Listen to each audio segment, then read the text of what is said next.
So now, how did you transition into doing stand-up? Best question. I love this because I actually started doing stand up before I started teaching.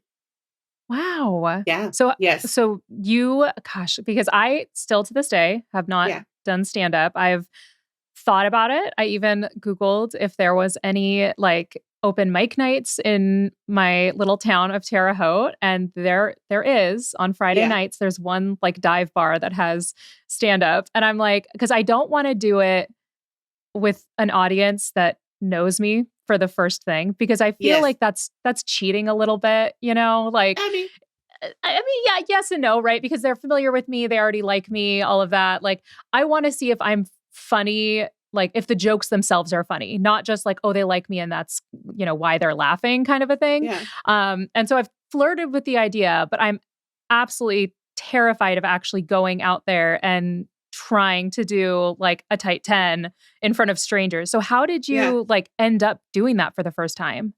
So, funny thing. So, years ago, I started doing comedy just 1 year prior to teaching. And I had been teaching, I was a graduate teaching assistant of Comp 1 and 2. And I met somebody at school, and not a student, I promise. I met this gentleman in one of my classes that I was taking.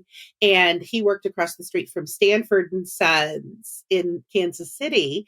And that was our one big club in Westport in Kansas City. And I remember him saying, because I'd always said, oh, I want to do stand up. Oh, stand up's so cool. And he said, you're funnier than any of those guys at the open mic. And I was like, oh, well, let's go see.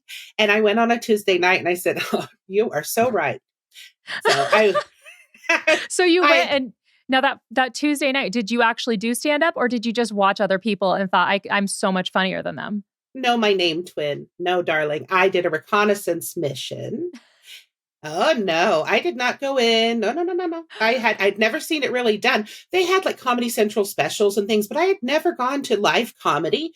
And so here I'm watching, 3 minutes, 3 minutes, 3 minutes, and then the big guys would do five. They would get five because they were known or whatever. So I said, let's just see what this is all about. And then I said, okay. And I brought my own 3 minutes the next week, and I did it. And I want to say that I killed, but actually there was death involved. My There was. This is a legendary story. I'm going to make it really quick, but this is so crazy. There was a guy, I'm still best friends with him to this day. He was a comedian named Kyle Paris. And he decided that he was very Andy Kaufman-esque. He still is. When he does comedy, he does kind of, just like a skit type of thing.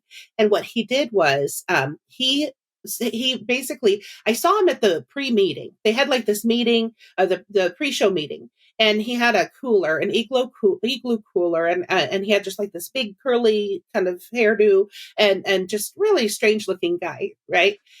And I thought, well, who is this guy, and why does he have a cooler? Were we supposed to bring lunch? Like I didn't, I don't know. I've never done an open mic. Anyway, so he was like number 3, and I was like number 6 when we drew out of the hat. And so Kyle Paris gets up on stage and he says, I have a pet possum, and I'm going to teach him to do tricks. And he had already staged, he was a regular. So he'd already had them put a vacuum cleaner up there. It was plugged in. And he opens the igloo cooler and he pulls out a possum and he sticks the vacuum cleaner in him to revive him because he says, he's dead. He's dead. My pet, he's been in the cooler and now he's suffocated and he's dead. We have to revive him. And he puts the vacuum, and the stench of death just infiltrates the entire, it pervades everything. And it's because he found it as roadkill, I found out later. And he brought it in this cooler, kept it for a couple of days in his car, and then he brought the possum out and he revived it as the stage show, as a skit. And the whole place, they were vomiting. They ran to the bathroom. They were Rochambeauing for the toilets. They were leaving. Over half the audience was gone by the time it was my turn. They were gone. What? He was banned for life. This is my first night of comedy ever. And I had to go up. So this guy comes up with this, Lysol spray. And then it's my turn. Now, Andrea Caspari. Oh. And I'm up there and I have friends in the audience giggling. The rest of them are puking. Oh my gosh. I can't make this up. This is a legendary story. Everybody knows Kyle and the Possum story. No one really has put together that was also my first night of open mic. And so I thought, if I can get through this, and I still got giggles, if I can Yeah. get through this, I can get through anything. I promise you, there hasn't been another show that was ever worse. There's been nothing like that since.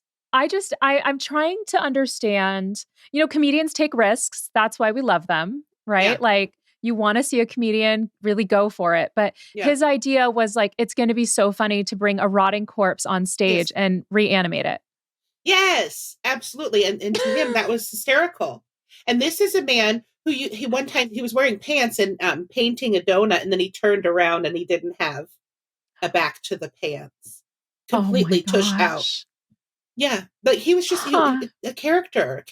And the last thing he ever did before he moved to Chicago, he's been living in Chicago like 16 years. He did a slip and slide into cherry pie. So. Wow. So very committed to the physical comedy bits. Yes, Then. absolutely. And I do some physical comedy. I like to dance on stage and I like to do some, characters and things. But, I just thought, oh, this is awesome. I love a risk taker. So we became fast friends and we still are friends to this day. He calls me almost every Sunday and he's just a really good friend and we keep in touch. So yeah, he's so great. I love that. That is just so unhinged. That's exactly the kind of people that I would be drawn to as well. Yes. Oh, it's so funny and such a good human. Thank you so much for watching. Want more of Those Who Can't Do in your life? Well, you can watch the full episode right now. Just click on that little box over there. You see it? Right down there? There it is. And if you haven't yet, please subscribe. Okay, bye.